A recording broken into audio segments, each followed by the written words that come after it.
Go, go Lux. Run.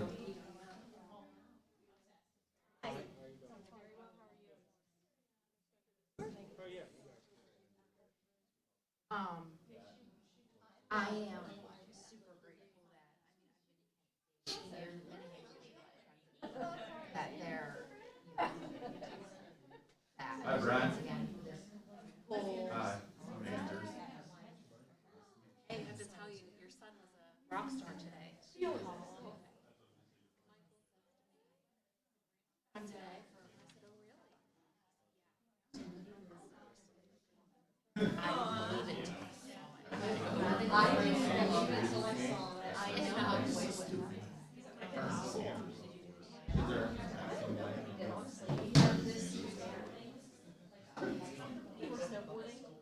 I to get on the bus, and I'm going to be required. I was actually.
You're gonna have some more work to be filled out, the chairman of each committee.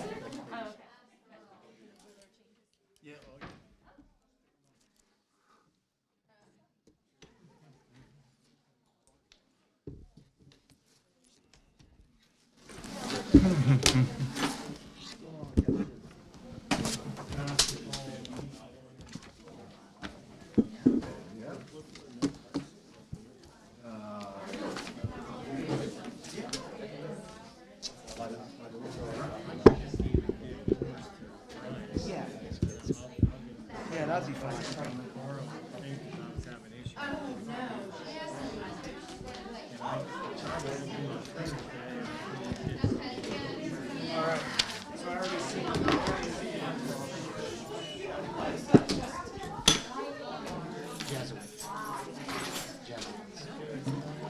Down here. Yeah.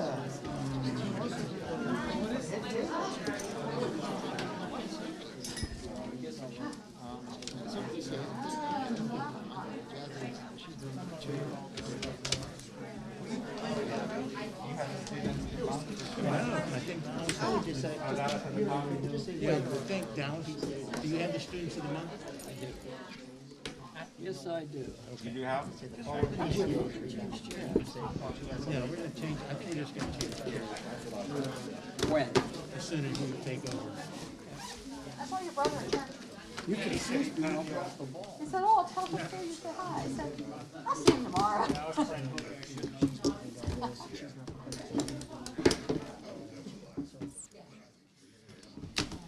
Okay, close enough. Oh, we ready?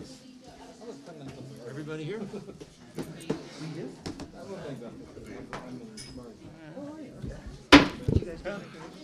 Good evening. I'd like to call the school board meeting to order. This time, would you please rise for the Pledge of Allegiance to the flag?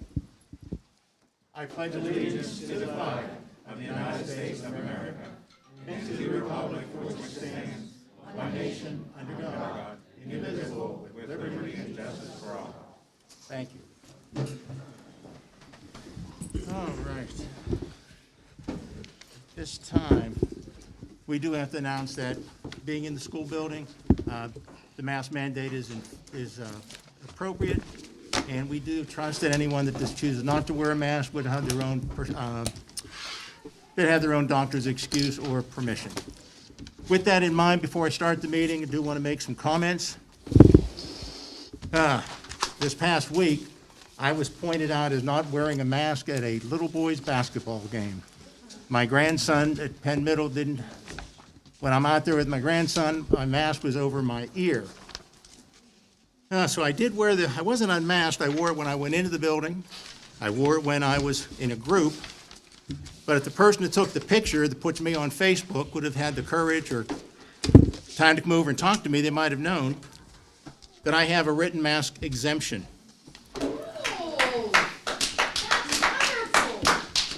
Well, I don't know if that's exciting or not, but the reason I have a mask exemption was a few years back I was in a cardiac unit because I had CHF and AFib.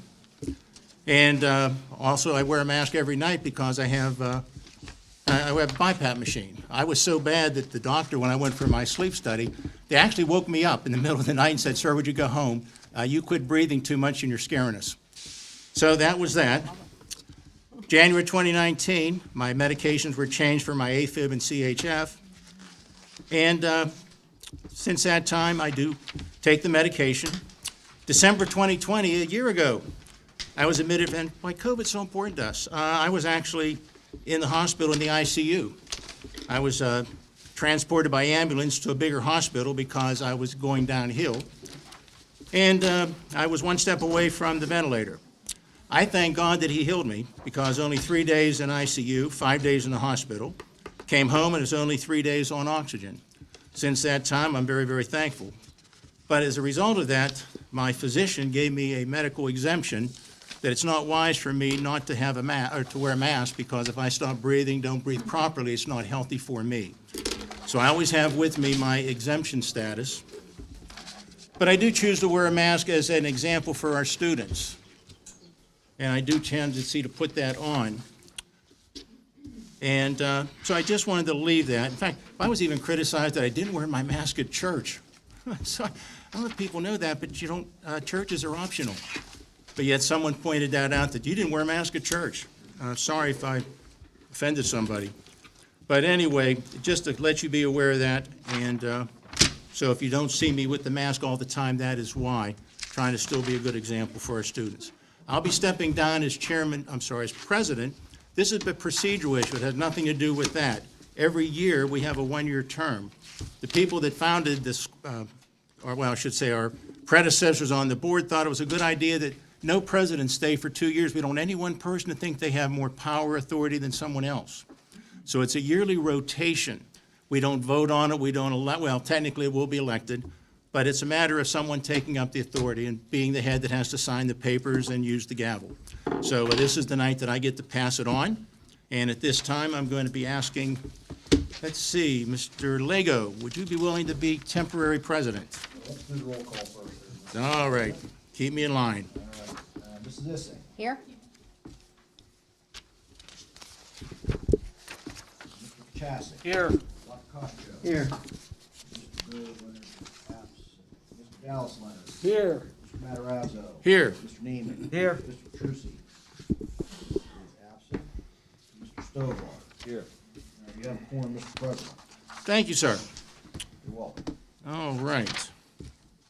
And let's see, at this time, we're going to be moving on, the recognition of visitors, and I don't have the list. No. No, You're in the wrong. Appointment of temporary chairperson. now it's chairperson time. Oh, got my orders wrong. So at this time, do we have a motion for a temporary chairperson? You can just appoint a temporary chairperson. And that's where I go with you, Mr. Lego. All right. You're it. Mr. Lego, is your mic on? I just want to remind the audience members, we are being on tape live. The gentleman who is actually doing the tape just sent me a text to double check to make sure his mic is on. Looks like it's on.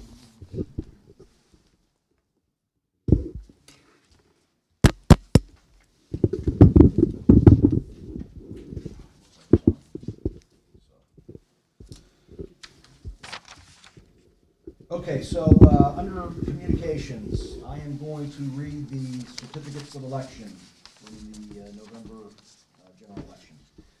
County of Westmoreland, certificate of election. We, the undersigned members of the County Board of Elections of said county, hereby certify that after tabulating the votes cast at the municipal election held on the second day of November 2021, in said county, it appears that Martin Stovar was duly elected to the office of school director for a term of 4 years in Penn Trafford Region 1 in the county aforesaid, and it is signed by the county commissioners and from Director Scott Ross of the Election Bureau.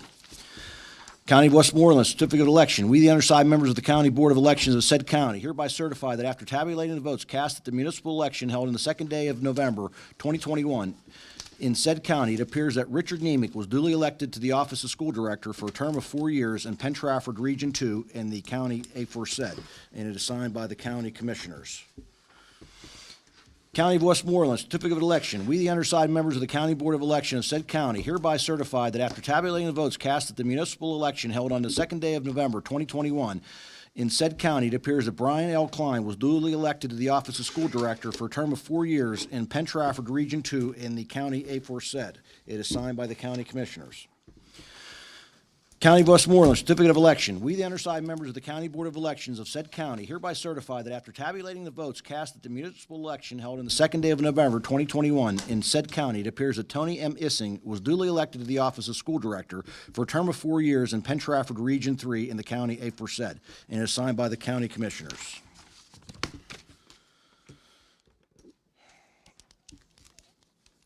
And with that, I would like to introduce Judge Kistler to administer the oath of office to our newly elected directors. Judge Kistler? You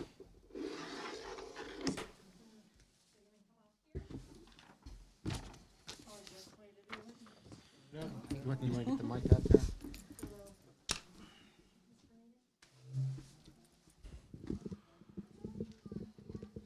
Helen, can you do it behind the mic so they can hear you? I can.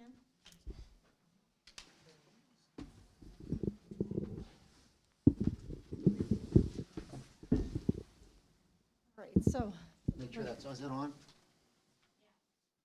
is it on? If you would raise your right hands and repeat after me, please. I do solemnly swear that I will support, obey, and defend the Constitution of the United States and the Constitution of this Commonwealth, and I will discharge my duties with fidelity. So sworn. Congratulations.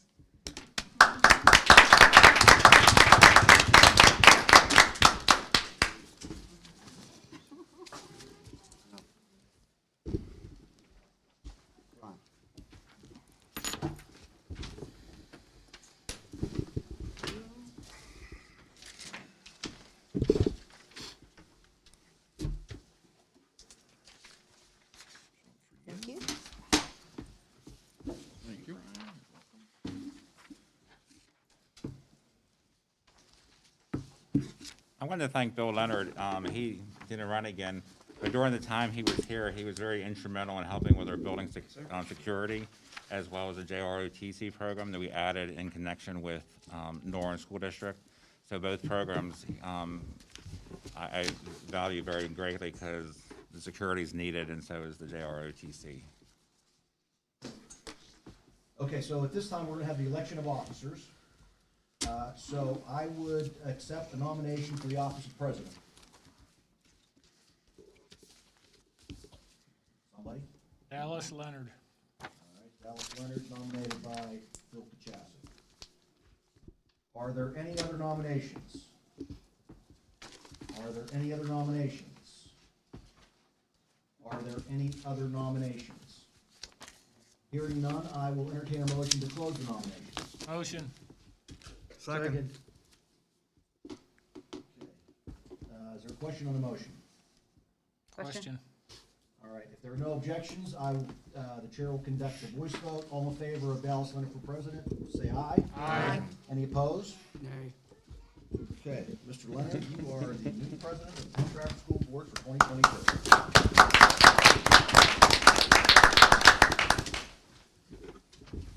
So at this time, the meeting is yours. Thank you ever so much. Thank you.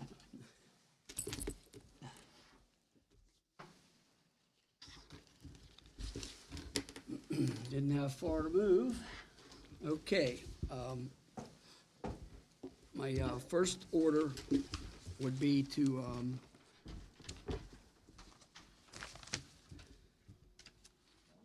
yeah, I want to thank the board first, and then I would like to move on to nominations for the vice president. We have any nominations for vice president of the board? Nick Petrucci. Second. We have nominated Nick Petrucci in a second. Are there any other nominations? Are there any other nominations? Third time, are there any other nominations? Now I would entertain a motion to close the nominations. Motion. We have a motion by Ms. Sissing. Do we have a second? Second. We have a motion and a second. All in favor of closing nominations? Aye. Opposed? Okay. Now, keep flipping them along agenda.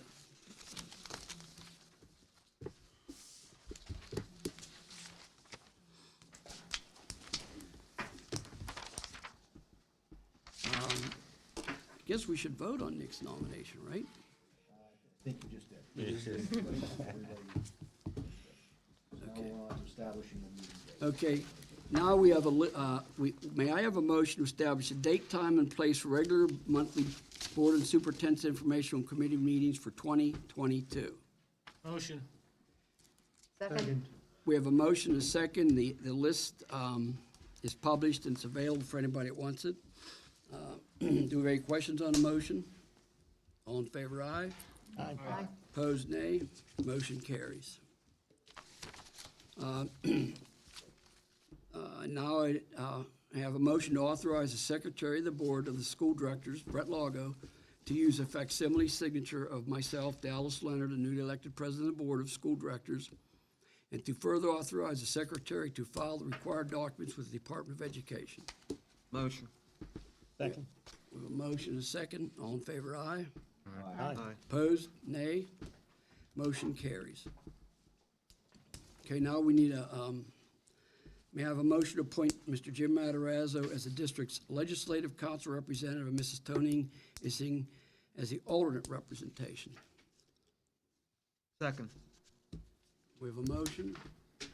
We have a second. Rich seconded. Well, he made the motion, actually. I'll second it. Question. Okay, we have a motion, second. Question. Question. All in favor, aye. Aye. Opposed, nay. Okay, now I would entertain a motion to close the reorganizational meeting and move on to the regular board meeting. Motion. Second. We have a motion, second. All in favor, aye. Aye. Opposed, nay.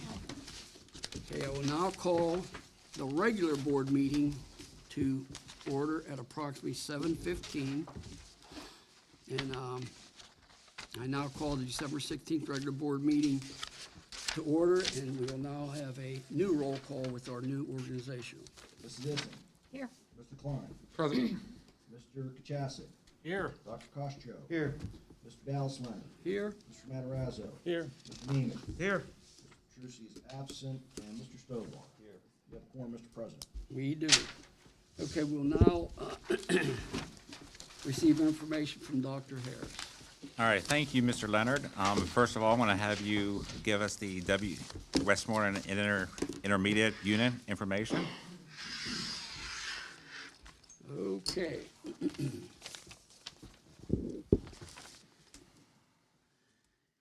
On 11/30/2021, we attempted to hold a meeting at the Westmoreland, or at 11/23/21, we attempted to hold a meeting at the Westmoreland Intermediate Unit, which was preceded by an executive session at which we reviewed some personnel and contracts issues, but we did not have a quorum to conduct any business.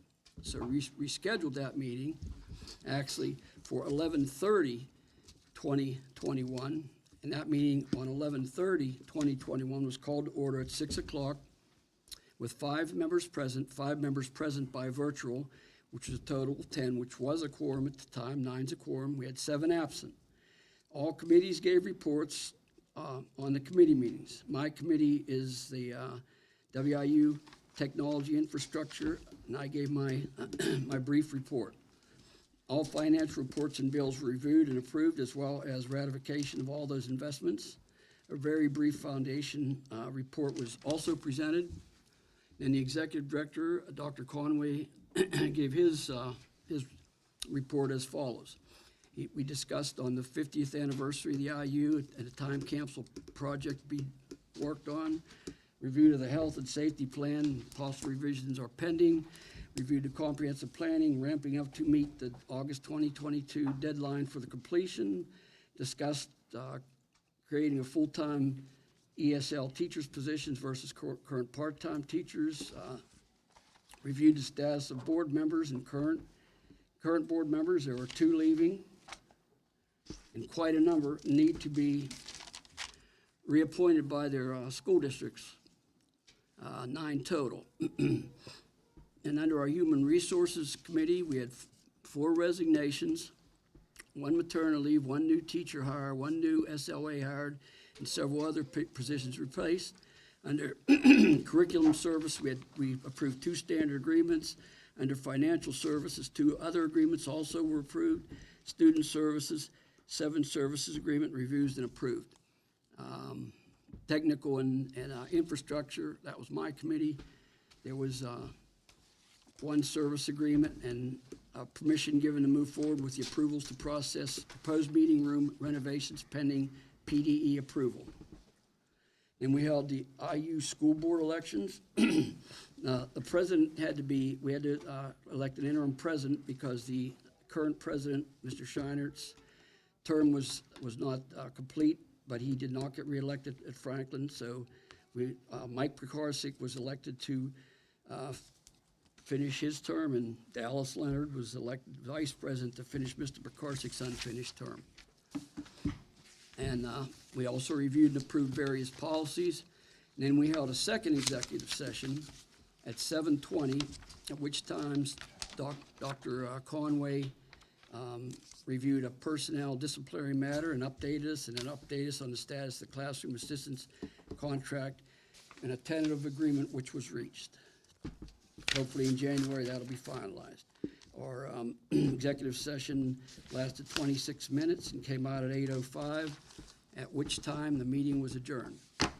More detailed information and in-depth information is available on the WIA website, which gives a good summary of all meetings held at the IU. Also, board members are provided the same meeting summaries at the Penn Trafford Board information, which is distributed. And I'd like to thank you, and that includes my report. All right, thanks, Mr. Leonard. At this time, we're doing the Student of the Month report. We do that once a month, every month. And at this time, we're going to have Mr. Dallas Leonard read the Students of the Month. The students aren't here tonight, but they may be watching at home. So none of them are here. Well, we're still just as proud of you kids. Maybe you're watching on television, I don't know. The Penn Trafford School Board Administration are pleased to announce the December 21 Students of the Month selection. Students were selected by their school principals for being exceptional in some way, whether for earning top grades, showing strong leadership, exhibiting kindness, or for some other notable reasons. Lillian Hawk is a 5th grade student at Level Green Elementary School. She enjoys playing lacrosse, spending time with her friends and family, and being on her boat doing water sports. Lillian's teachers all agree that she is well deserving of this honor. One teacher states Lillian is always willing to lend a helping hand to any of her classmates. Her organizational skills are top-notch, along with being a responsible student. If she were put in charge of the bank vault, rest assured every penny would be there. Lillian exhibits personality, intelligence, and is a fearless, unselfish worker. Principal Dan DiNapoli states, "It has been a pleasure to watch Lillian grow as a student, a leader, and most importantly, a person throughout her years at Level Green Elementary. She always comes to school with a smile on her face and is ready to learn. Congratulations, Lillian." Anthony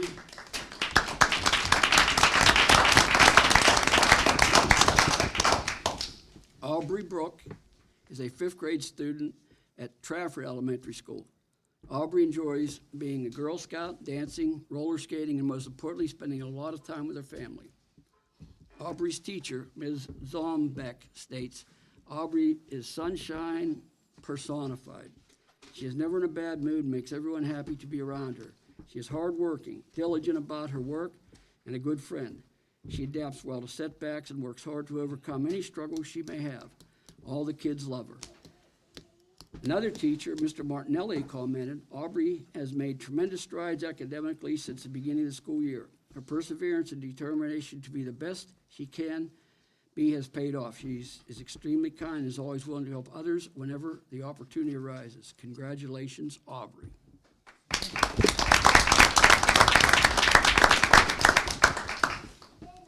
Fies Cottre is an 8th grader at Trafford Middle School. Fies is an exceptional student in person. Not only does he possess a sharp intellect, but he also takes the lead as an active participant in the classroom. Fies demonstrates maturity, integrity, and kindness, even adding a dash of humor on a daily basis, and acts as a role model for his peers. All of Fies' teachers remark that he is an extraordinary student who is a true joy to have in the classroom. Trafford Middle School is proud to have Fies as a Student of the Month. Congratulations.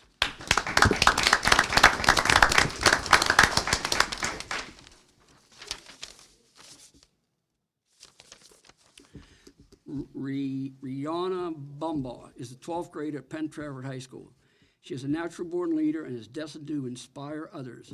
Rihanna plans to study nursing at Ohio State University and join the Air National Guard.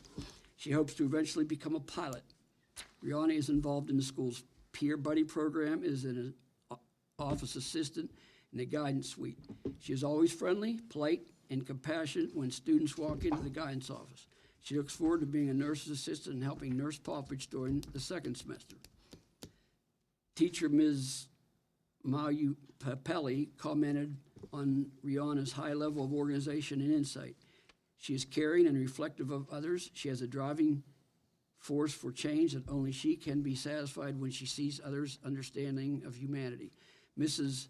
Marisalin echoed the praise, saying, "Rihanna speaks from the heart, and her words and actions will leave a lasting impression on us all."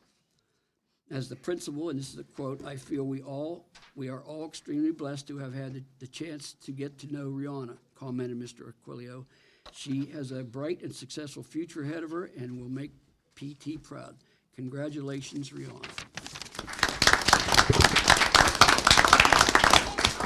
All right, thank you, Mr. Leonard. At this time, Mr. Kerry Hetrick is here, and has a couple teams he wants to present. Thank you, Dr. Harris. Before I give our presentation, we're going to give everybody an update of what lies ahead for the weekend. But tonight, I'm going to bring to you not only another team of ours that won the WPL championship this year, but it's their 6th straight WPL championship. They had a regular season record of 16-0, winning not only the section title, but as I said, their 6th straight Class AA field hockey championship. Our program here at Penn Trafford over the last so many years has been very successful because we have the best coaches around. Miss Duck, come on in. Bring her band. And right now, I want to introduce you one of the finest coaches in this area, Mrs. Cindy Duck.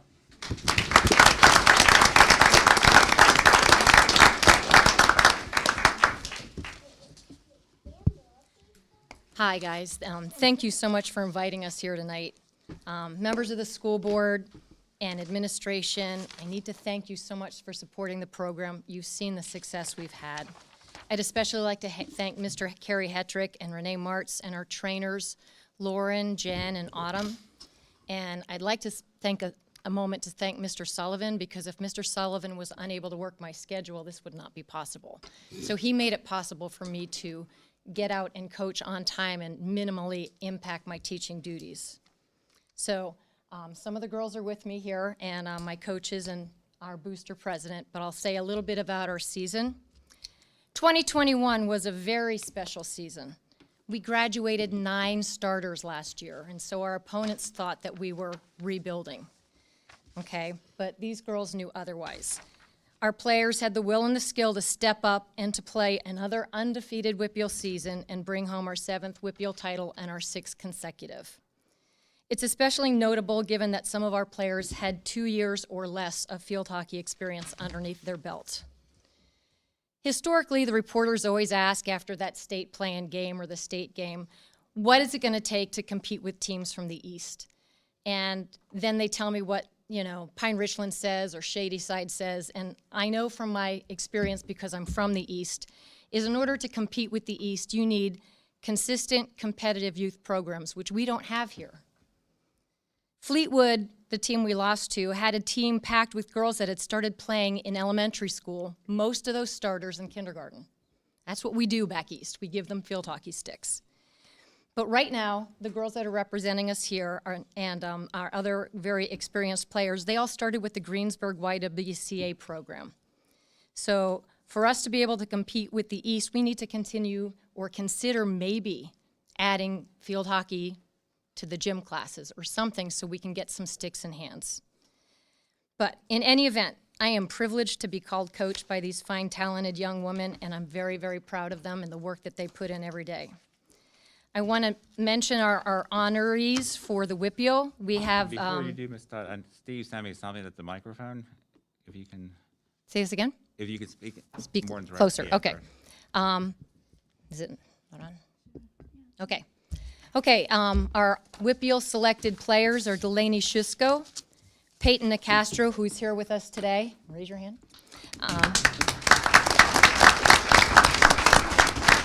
Delaney Lentz, our captain, she's here with us today. Maddie Kinan is here with us today. 2 other players are Ava Hirschberger and Gwen Hirschberger, who couldn't be here with us tonight. I just want to thank you again for your support, and I want to mention Ella Morocco is also a player that's here with us today. She was an awesome left forward for us.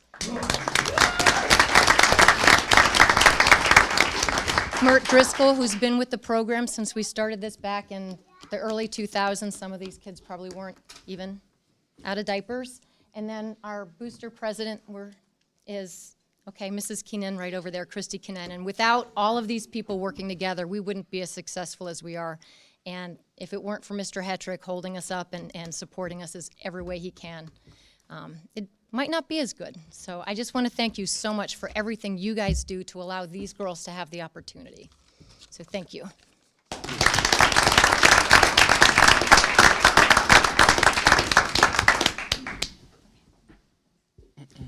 Hey, can I ask a question? Would one of you young ladies want to tell us about your coach?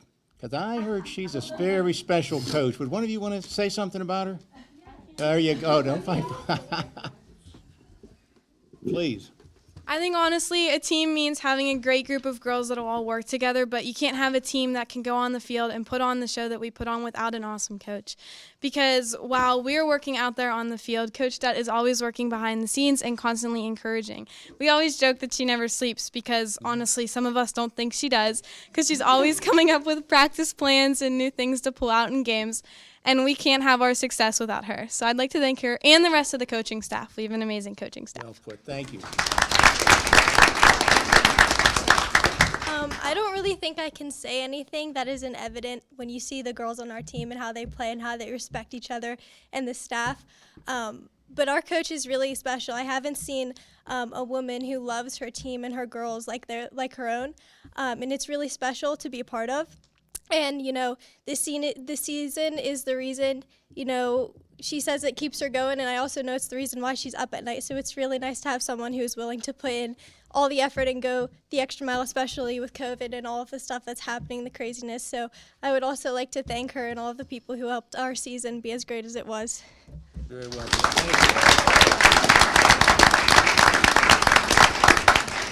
Thanks, Vista. Thanks, girls. And Carrie, can you borrow Mr. Nemec's microphone when you're speaking? Thank you. As I said, it's pretty evident not only, you know, the type of coaches we have, but the type of kids that we have here in Penn Trafford are just simply amazing. With that being said, I want to tell everybody a little bit about what the plan is for this weekend. We're sort of in uncharted waters here with the football team. I'm going to go through this. If everybody gets a chance, if you go to ptwarriors.org, everything is updated on there that I'm going to go over here. I'm going to start with Friday. On Friday at around 9 o'clock, our football buses are going to leave. Around 8:45 or so, we are inviting the entire community, as well as our student body here, to line up outside of the school, to line the driveway coming into the campus to send our team off the right way. We did this a few years back with our softball team, and it was pretty successful. So as I said, the information's on our website, but we do want to invite everybody that can to come and join us to send a team off the Warrior Way on Friday. Friday night at 7 o'clock at Hershey Park Stadium, we will take on Imhotep Charter School, and it's at Hershey Park, as I mentioned. Ticket information is this. There are no tickets at the gate. All tickets are $8, and you must use Ticketmaster. That is the only possible way to get tickets. So you can either use the app on Ticketmaster, or you can go to Ticketmaster.com.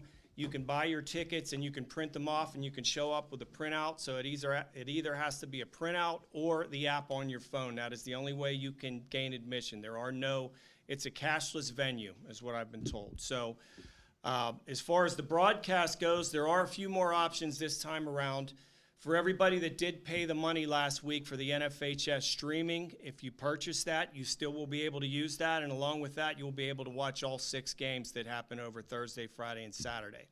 However, if you have Comcast, PCN, which is channel 100 in standard definition and channel 1127 in high def, we'll have the game live starting Friday, as I mentioned, at 7 o'clock. You also have some options on audio. Westmoreland Sports, that is part of our Warrior team, will be covering the game on audio on their website at westmorelandsports.com. KDKA Radio 1020 and 100.1, and also 107.1, which is a local WHJB out of Greensburg, will also be broadcasting the game on Friday night as well. So as I mentioned earlier, Mr. Aquilio actually sent out a Connect Ed to the entire district. It has all this information. But if there's anything you're looking for, like I said, if you go to ptwarriors.org, you can find all the information you need for Friday that I just went over.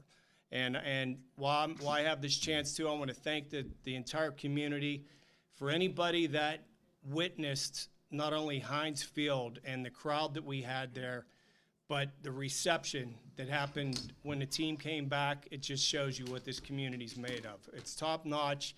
It's a Warrior community, and I want to thank everybody for all the support, not only they show for that football team, but for our athletics, our field hockey team, and everything in general. Penn Trafford is second to none in sports, and it's because of our community. So thank you.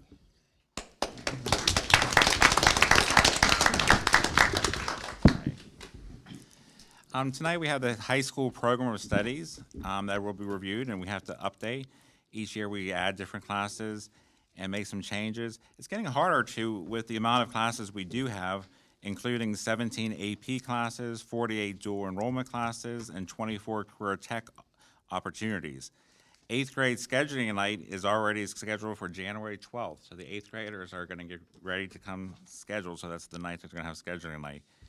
Scott, do you want to talk about the highlights of some of the new classes we're doing? Sure. We only have 3 new courses we're adding this year. One is environmental science. It used to be called environmental biology, but we're changing the focus to make it more broader in some of the environmental areas, to include things like geology and hydrology, things of that area. So it's going to be more than just environmental biology. So we're adding that course.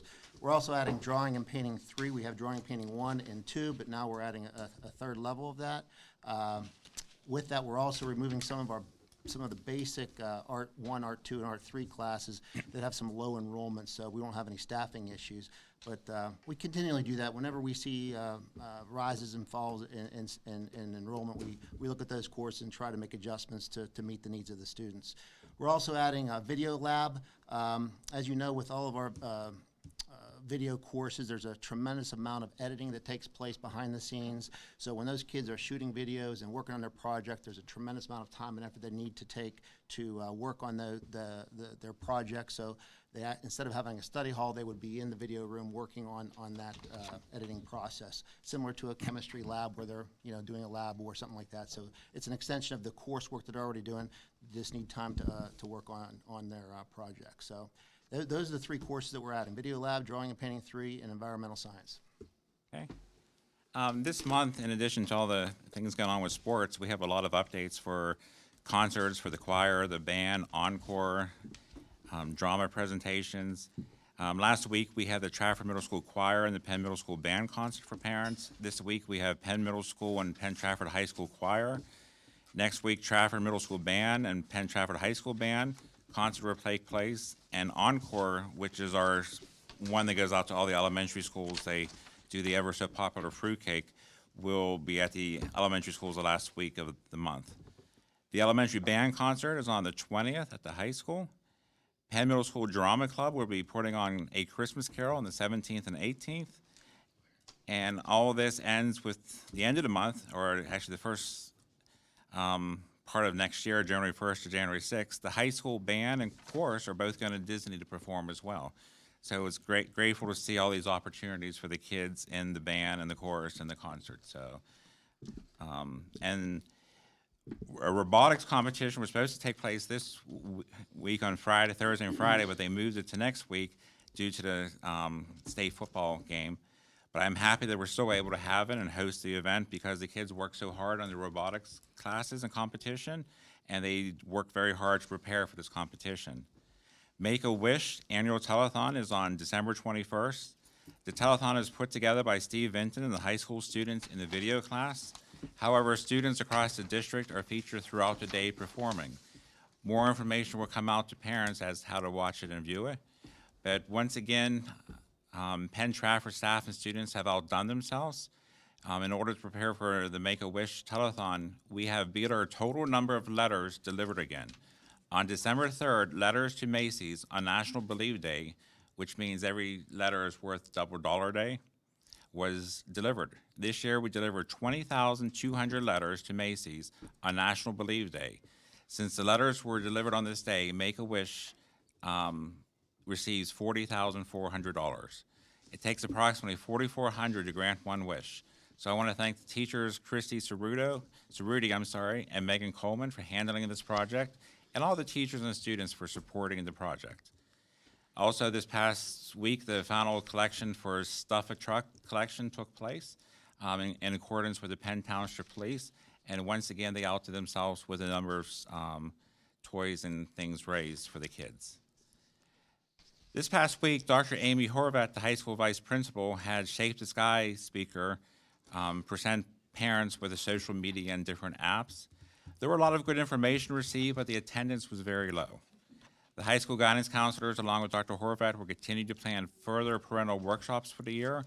Information will be sent out throughout Connect Ed. Dare graduation for this week as well. Officer Chad Myers does a great job and takes the fifth graders through the DARE program. DARE stands for Drug Abuse Resistance Education. And finally, the calendar on the agenda, the first day of school for 22-23 school year is already getting ready for next year, is August 25th, and the last day is May 26th, 2023. That's all I have for information, Mr. Leonard. Excuse me, Dr. Carlisle? Oh, I do have, and I skipped over Mr. Carlisle. And also Nick, we didn't mention, did you mention Nick? Carrie, was Nick coming for the golfing? No, Nick is unable. We had him at a football game, but he was unable. Okay. And then I almost forgot completely, sorry, Mr. Carlisle, and I should have recognized, your shirts are standing right out, I should have seen them. Yes. Here we are featuring some different courses each time for the school board. And last month we featured the video club, and this month we would like to feature John's latest class. And if Mr. Carlisle can come up and introduce his students and describe his class and club. Good evening, everyone. First of all, it's really nice to be here in front of you all. Actually, an honor to be here. I really appreciate your time and letting me come here and tell you about this program. Teaching at Penn Trafford, honestly, is a dream for me to be here. But in order to be able to teach esports and have students play video games and compete at a state level, a local level, a national level, in things that they enjoy, I have two really valuable esport athletes here tonight, and Ryan McWilliams towards the left, and then Vinny Patowski on the right. I'll let them come up here and say a few things at the end here. But I just want to give you just a brief introduction of what we offer here with the esports program. We actually have an esports class during the school day where students are able to come in. We have an esports arena, as we call it, where they're able to come in and learn new video games, play ones that they've been playing before, and really practice and to be able to compete and just be the best as they possibly can be. Just a couple facts to show you how large and how quick esports is growing. The course of over 2021, there's been over 140 million people that will view NFL football games. Secondly, there will be 84 million people that will view esport events. And third place, just for context, 79 million viewers will be watching Major League Baseball games. So esports are actually second most popular sports across the country in the United States. And that's not even comparing worldwide, where it's a lot larger at. There's over 175 United States colleges that offer esports programs, where they also are able to extend scholarships for high school students. And I'm proud to say that as of right now, I have 3 esport players on my team that have been offered scholarships from local schools such as St. Francis University, and we're also working with Seton Hill University, who just announced last month that they are introducing esports to their curriculum next year, and we'll have an esports team. So that is really, really neat. Seton Hill actually came to our school last week. The athletic director and a couple other program creators that are running the esports club came into the arena, and we're watching some of these guys practice and play, and just to kind of see what an esports practice looks like, so that whenever they start their program, they have an idea of what to do. They're literally building their program from the ground up, and I think that's pretty cool to see that a college wants to come to a high school and learn how to create a program. That speaks volume of how awesome the esports program is right now, and how amazing the students are that are with the program. Our program right now is involving right around between 50 to 60 students regularly, where they are able to stay after school, work, practice, compete. We also have 2 competitive esport teams right now between Rocket League and Valorant. That these are 2 of the most popular esports that you can possibly play right now. And again, there will be some scholarships hopefully offered to our students continually throughout the rest of the year here for that. Aside from competing in video games and playing the games, there's a lot of jobs that one could do or go to college for. And this is something that we are working for in the esports class. Aside from just playing the games and being a professional streamer where you can make a ton of money, you can also learn how to create videos. I know Mr. Vitton was here last month.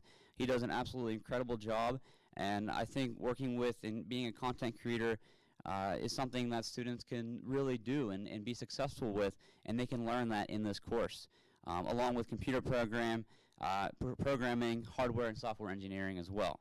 Our Rocket League team right now is currently ranked top 10 in the state of Pennsylvania across all high schools right now, and our other Valorant esports team is ranked top 25 in the country right now in the league that they're in. And lastly, I'm proud to announce that after today we had a match on our Valorant team, and they won. And we are not only taking one, not two, but we're taking 3 teams to St. Francis University on Saturday to compete at the local esports championship. To kind of put that in context, that's equivalent to almost to what we have right now as a WPIAL championship for esports. It's a brand new frontier that esports are, and we are very fortunate enough to have the students that we have and the support that we have from our high school administration here. Superintendent, Assistant Superintendent, I really appreciate all of your support with this. Mr. Ingles, Dr. Harris, Mr. Aquilio, and everyone, Mr. Hetrick, thank you very much for helping us get started. And I hope to follow in the footsteps of the Warrior football team and the field hockey team that was here tonight and continue success. Ryan, Excuse you me, want to come Mr. up here? Carlisle, how many school districts have esports? Currently, right now, high school-wise, in the state of Pennsylvania, I mean, there's over 150 high schools. To be honest, there's a lot more out east than there are out west right now, and I'm proud to say this. Penn Trafford, we are going to be a powerhouse in esports. This is just the beginning of it. We are going to be the high school, the premier high school in Westmoreland County and Western PA. And it starts with this Saturday going down to St. Francis and showing the eastern schools that we're competing against that you know, we will be the best. Thank you.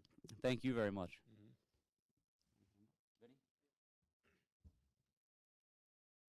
I just wanted to say that I'm very thankful for this program, for giving me the opportunity to meet many new people that became good friends, and I wanted to thank Mr. Carlisle for all of his effort for making this come true. Thank you. It's very cool to be a high school student and have a career path with something that I'm very passionate about, and to have colleges reach out about it and give opportunities is really exciting for the future. Thank you. I just want to say one final thing. The coolest story that I could tell for esports, and I think this will leave an impact with you, is last year when we started the program. I'll never forget this moment my whole life. We made it to the championships last year at St. Francis as well. We took second place. This year we're going to fix that. But we had a student that said to me after the match, he said, "Mr. Carlisle, I'm so happy." I said, what do you mean? Why are you happy? He's like, you know, it's just so nice to be part of a team and to have an opportunity to play with friends and to be a big part of your school. And I think for students that aren't in traditional sports, they get to feel part of a team and feel bigger than themselves. And I think nothing is more valuable than that at the high school level. And I really do appreciate your time. Thank you. Thank you so much.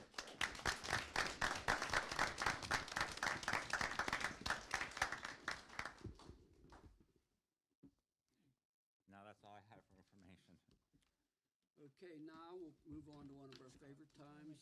This is a time for recognition of visitors. And the procedure for audience recognition and input is you must state your name, address, and group affiliation, if any.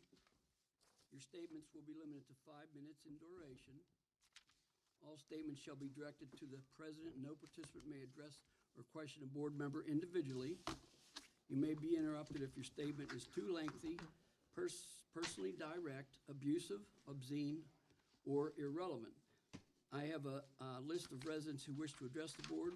Your name will be called in the order which you signed up. There was 2 on that list. And I want to thank everybody for coming here for whatever all reasons. I personally, and I believe the board feels the same way, we need your input. We value your input. You're the parents, the families, and your input is very important to this board. And we thank you for that. We have first individual that wished to speak is Anders Selvig.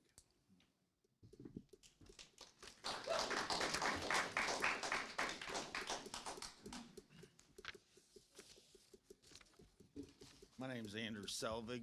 I live at 1174 Claridge Elliott Road. November 5th, I was on my way to camp out with my son. I get a phone call from my wife. My daughter, Ava, has just been assaulted on a school bus. This is not the first time. My daughter is in 3rd grade. She's 8 years old. I called the police and made a report. I emailed the principal of McCullough. He called me around 7:20 p.m.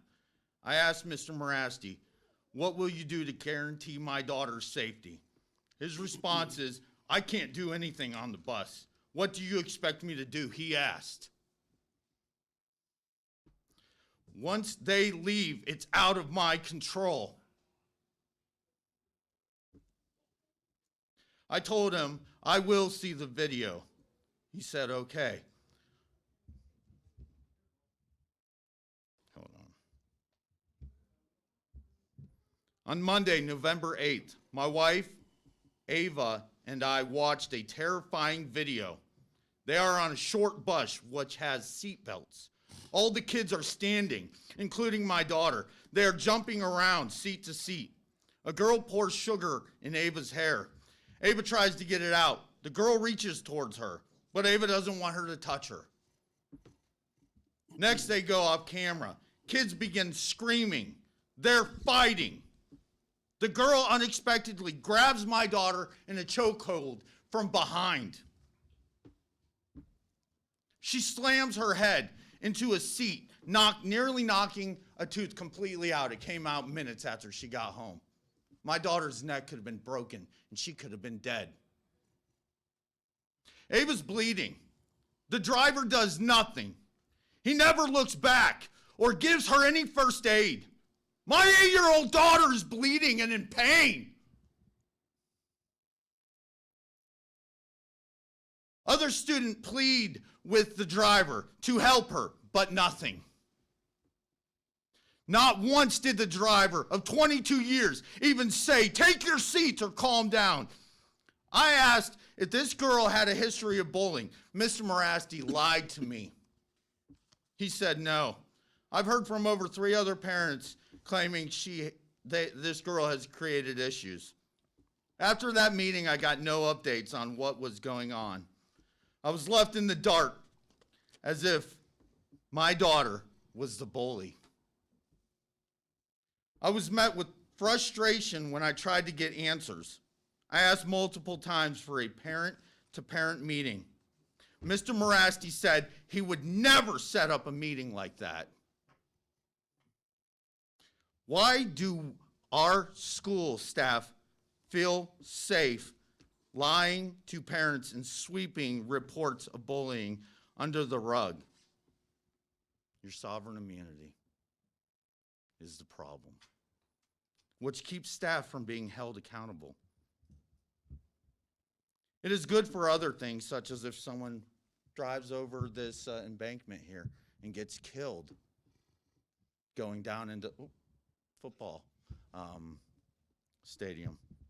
By protecting these staff members who are mandated reporters, you are enabling bullying. You've made it the easiest thing to get away with here. This is not just a district-wide issue, but a nationwide issue. But we are supposed to be different from others. We are Penn Trafford. You have bullied our children into wearing masks when you know they are not good for them, because you're being bullied by a tyrannical, power-hungry governor who is threatening to fine the district and remove your sovereign immunity, which he has no authority to do this. Accept that authority you are giving him over you. And you guys are supposed to be your own government. The majority of you claim you are Jesus, claim Jesus is your shepherd. I claim that too, but I'm a sheepdog. That is what you are called to be. But right now, the wolf is scaring you into acting like terrified sheep. You are doing everything he wants, and you will continue to do it if he continues threatening you. Rise up and stop complying. Use your authority or step down and allow the sheepdogs to do your jobs. Act like Nehemiah. Any of you actually read it? He was dealing with a tyrannical dictator. And what does he do? He sweet-talked him into letting him end up doing what he wanted to do in the first place. Learn from the Bible. Dare to be a Daniel. Okay, thank you.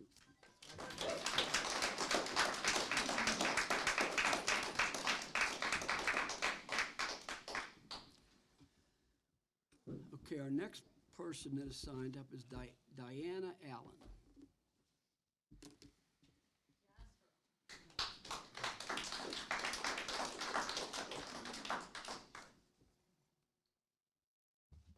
Good evening. Is this on? Can you hear me? Okay.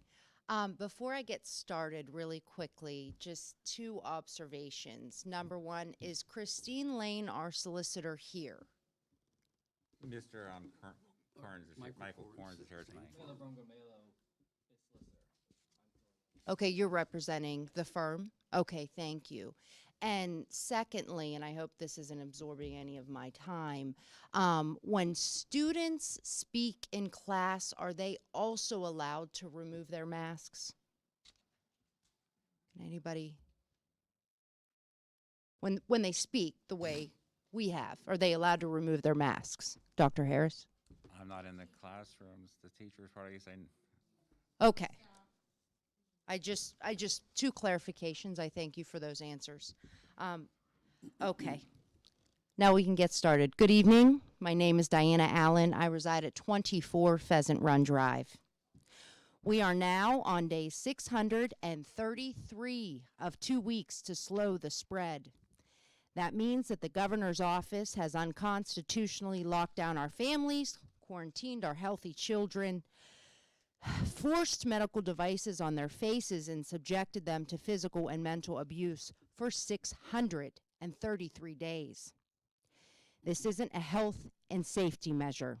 This is mind control and a fear-driven narrative in order to coerce Americans to believe that illegal and unconstitutional mandates and orders are for the greater good of this nation.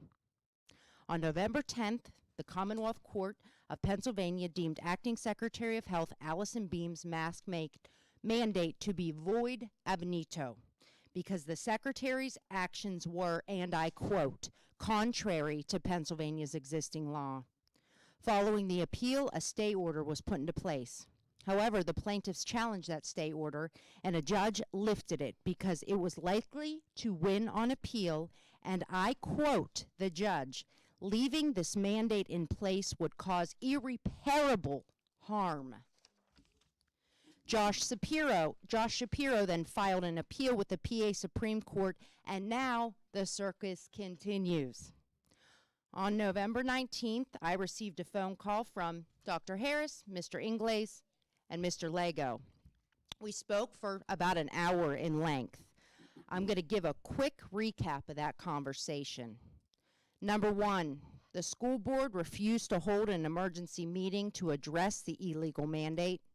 Number two, the administration refused to change the policy that asks for medical verification per the solicitor's advice. Number three, you refused to hire a new solicitor who would support over 70% of Penn Trafford families that voted masks to be optional. At one point during the conversation, Mr. Ingles actually said, Mrs. Allen, Dr. Harris has been treated very unfairly. I was aghast, gentlemen. All I could think of was that the three of you were sitting in your private office without mask on, getting a $160,000 salary a year, while our children are in masks 8.5 hours a day, and you're trying to garner sympathy?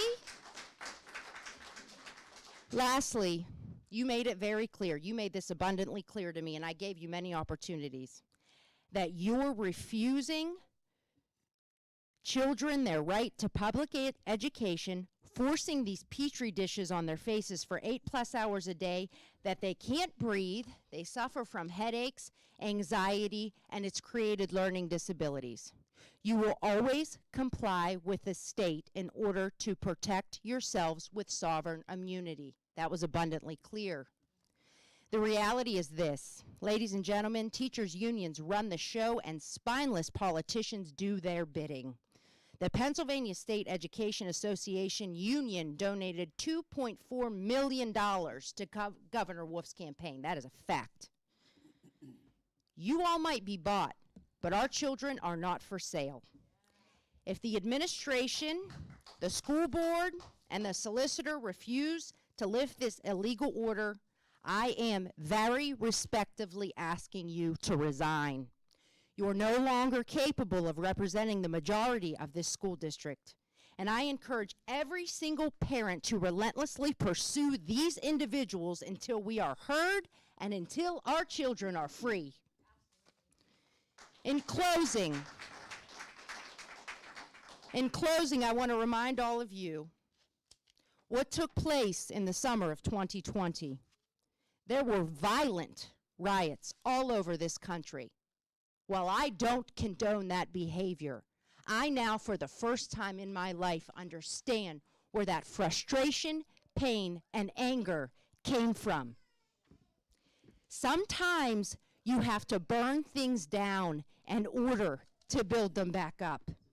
And ladies and gentlemen, I am certain there are plenty of people in this room and in this community willing to light that match if this does not change.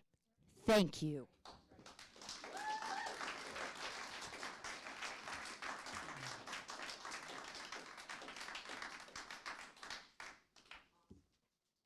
Thank you for your comments, Mrs. Allen.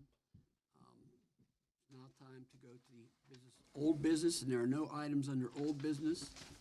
And I have my executive session announcement.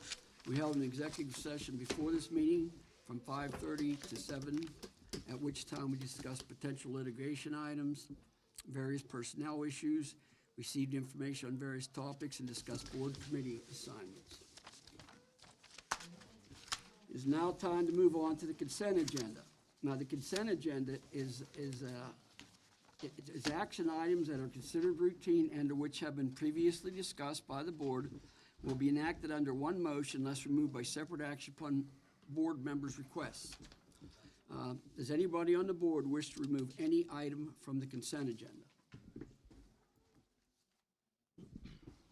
Hearing none, I would entertain a motion to approve the consent agenda as prepared. Motion. Second? We have a motion and a second. Any questions on the motion? Question. All in favor, aye. Aye. Opposed, nay. Motion carries. We have one motion, one item under personnel and curriculum, and Mr. Petrucci's not here, so that would be Mr. Kachasik. Hey, thank you, Mr. President. I move to employ the following personnel. New employment is contingent upon the receipt of all necessary documentation and the acceptance of Act 34, 151, and 114 waivers from the Commonwealth of Pennsylvania within 30 days. A copy of the personnel list will be becoming an official part of the minutes of the meeting. Tara Frick, a PCA at Penn Middle. Vanessa Torba, PCA at Trafford Elementary. Jenny Martin, a PCA at Harrison Park. Leanne Grace, a PCA at Harrison Park. Beth Schropp, a PCA at McCullough. Teresa Jazowitz, an SLA at Harrison Park. And Alyssa Curran, an SLA at McCullough. Second? We have a motion. Do we have a second? Second? We have a motion second. All in favor, aye. Aye. Opposed, nay. Motion carries. That is all I have, Mr. President. Thank you. Now, we have a report from our solicitor. Thank you, Mr. Chairman. Just wanted to address one thing real quick. In our October meeting regarding the Commonwealth Court cases referred to earlier, this board voted to file an amicus brief in support of the decision of the Commonwealth Court. And so when the Commonwealth Court decision... Does he need a mic? Yeah, there you go. Can everybody hear him? All right. Is this thing on? All right, I'll just yell. Yeah, it's for recording. All right, all right. So when the Commonwealth Court decision came down and we read it, we were very happy with the result and the fact that it essentially agreed with all of the arguments that we had made in the brief for why the court's, or for why the Secretary of Health's order lacked validity. But it had a very strange footnote. And when I say strange, it had originally said that the Penn Trafford amicus brief had not been accepted because we had not asked for leave. The reason I say that is strange is that Pennsylvania law does not require an ask for a leave to file an amicus brief so long as it's filed timely, which ours was. So I filed a motion immediately thereafter asking the court to clarify why they had put that in there. And on the 17th, the Commonwealth Court amended their order acknowledging that they had erred, that our brief was filed timely, that it was accepted, and that order was, and that footnote was removed. I only bring this up because I know the original footnote circulated a little bit. I just wanted this board, as well as the people here tonight, to understand that we do take your tax dollars very seriously. It's very important to us that, obviously, if we are going to file something at this board's request, that it's done properly. If we had made a mistake, that bill would have been written off. So you weren't going to be on the hook for a mistake either way. But I just wanted to let you know that we have done so. Otherwise, we look forward to working with this group another year. Our legal advice is always just what it is. We just tell you whatever the law is, and you guys do with it, whatever you need to do. That's all a solicitor should be doing, and that's all what we're here to do. I've been working with this community for many years across the street, and it's very good to work with you guys, and look forward to another year. Thank you. For the board, No. does anybody else on the board have any comments before I call for a motion to adjourn? Remember, we also, and I tell you this in the emails and when we talk about it, not only do you listen to your solicitor for advice, you also have PASA, we also have the WIU, we have the Department of Education, Department of Health. They're honestly telling us the same thing about following the mandate, and as soon as the mandate is lifted, we are optional. Okay, but we've watched the timeline. I understand, and that's frustrating because this past weekend, you have been very patient, Mrs. Allen, and I know I've communicated with you a lot, and I do appreciate that, but how longer can you be patient?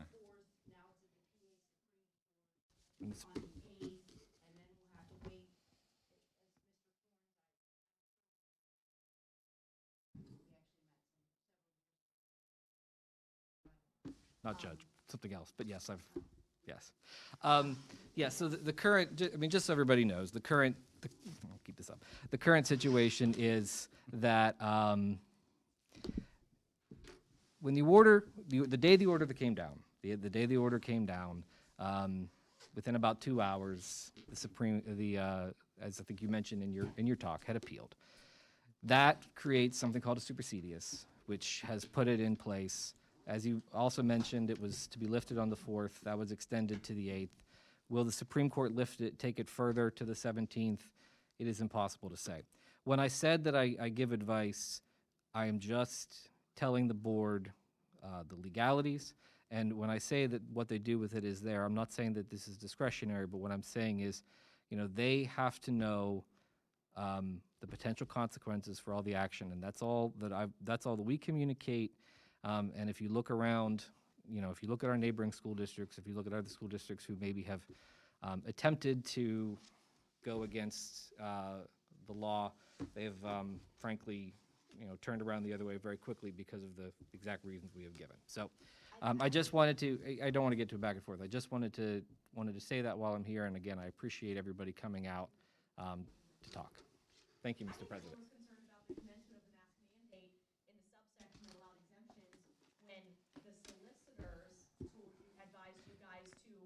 Require a doctor's note, even though that was nowhere near the mandate. So you guys want to go back to A? Mr. Chairman, I believe we can end we, this back and forth. We concluded audience input. I will make a comment. As my personal opinion, I don't think anybody in this room objects to these masks any more than I do. I don't like them. I think it takes more courage to sit here and do something I don't really like than it does to chastise somebody for not. We have responsibilities to everybody. There's people that like the masks, that want everybody to wear them. There's people that don't want anybody to wear them. We're in the middle of that. And I personally don't like the masks. I don't like the mandates from the governor, but he's an elected official. And we take advice from our solicitor because we are accountable to all the public, everybody. So we're in a different position you are. We are in a position. And I respect your position. I don't think. It's not that we are afraid to do anything. We're trying to use wisdom and common sense. Do I have a motion to adjourn? Yeah. The only clarity that we're asking is it going, no matter what, whatever the state says, as a board, will you continue to comply with the state to protect your sovereign immunity?